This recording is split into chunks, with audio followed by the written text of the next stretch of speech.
कठिन न हो तो इतनी बड़ी, जो इसको पार कर लेता है उसको टाइटल बहुत बड़ी मिलती है, इसीलिए ये डिग्री बनाई गई है। अब तुमसे कहा जाए कि मन को रोक दो और ध्यान करो भगवान का, तो तुम कहते हो कि हमारा मन रुकता ही नहीं।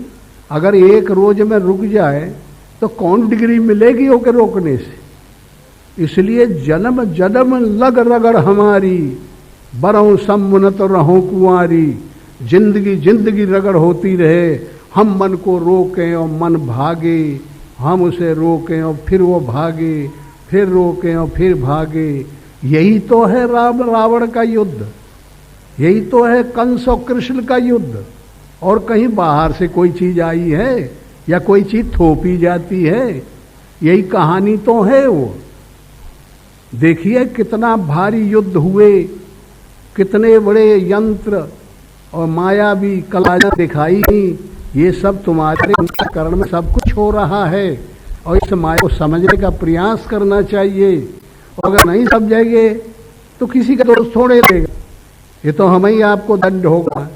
हम परेशान रह के हो जाएंगे, दुखी हो जाएंगे, प्रगतिहीन हो जाएंगे, जो करना चाहिए वो हमको नहीं मिलेगा। इसलिए हमारा आप सबसे हर साल की भांति एक ही बात है, और वो ये है कि थोड़ी थोड़ी बात लो, ज्यादा नहीं, एकदम नहीं हो सकता। ये सही बात है। एक एक पैसा पकड़ो, 100 पैसे होते 1 रुपए में। 1 पैसा भजन करो, 99 पैसा तुम माया में रहो, कोई दिक्कत नहीं। लेकिन 1 पैसा इतना मजबूती से पकड़ो कि वो क्लियर हो जाए और सजाती है पैसा हो जाए, और बिजाती है 99 में रह जाए। हाँ, एक और ख्याल करना पड़ेगा कि वो पैसा को वो खोजेंगे 99 लोग कि भाई हमारा साथी कहाँ गया, किस जात में बदल गया, तो उसे चुरा के रखना है। इसीलिए हम लोग कहा करते हैं कि आदमी से गलतियां होती हैं, बेईमानी हो जाती है, चोरियां कर बैठते हैं, मन में बुरे बुरे संकल्प ले आते हैं, काम क्रोध के पाले पड़ जाते हैं, तो उन बातों को तो बड़े प्रसुप्त ढंग से छुपा लेते हैं, कोई जाहिर नहीं होने देता। और एक बहादुरी का काम कर बैठते हैं कि मैंने भगवान का पूजा किया, मैंने आज रामायण का पाठ किया, तो मीडिया में लिखवा के प्रचार करते हैं कि आज हमने ऐसा किया।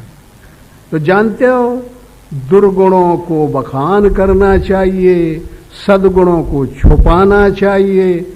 जिस चीज को छुपाएंगे वो इंलार्जमेंट बड़ा बन जाता है, क्योंकि सबके कानों में नहीं पड़ता तो वो बढ़ता चला जाता है। और जिसको बताएंगे वो दूसरे सुन सुन के उसे खर्च कर डालते हैं।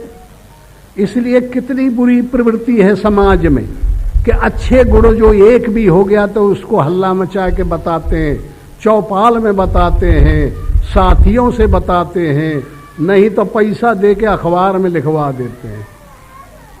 ये कितनी बुरी बात है अपने को पतनोन्मुख करने के लिए। इससे और कोई दूसरा दुरुपयोग हो सकता है क्या? ये तो समझ में आ रहा है ना सबके। हाँ, तो समझ लो। और जो खराबियां होती है उनको बताना चाहिए कि भाई मेरे से आज इतनी गलती हो गई है कि मैंने एक दूसरे को गाली दिया है, एक दूसरे के मैं बैठा बैठा निंदा करता था। हे भगवान, इस पाप को कैसे दूर किया जाए, ऐसे बताओ। आज मेरे मन में बड़े दुरुपयोग दुर्संकल्प आ रहे थे, दूसरों के प्रति बुराई आ रही थी, अच्छाई का नामो निशान मेरे अंदर नहीं है। ऐसी बात क्यों नहीं जाहिर करते हो सबसे बैठ के, तो तुम्हारा रास्ता क्लियर हो जाए, तुम राइज हो जाओगे, ऐसे उठते चले जाओगे, पाप दूर हो जाएगा। साधो भाई निंदक मित्र हमारा, पाछे निंदा कर अगध होवे, सुन सुन मिटत विकारा। साधु भाई निंदक मित्र हमारा, अपनी निंदा जो करता है जानते हो वो अपने पापों को नष्ट करता है।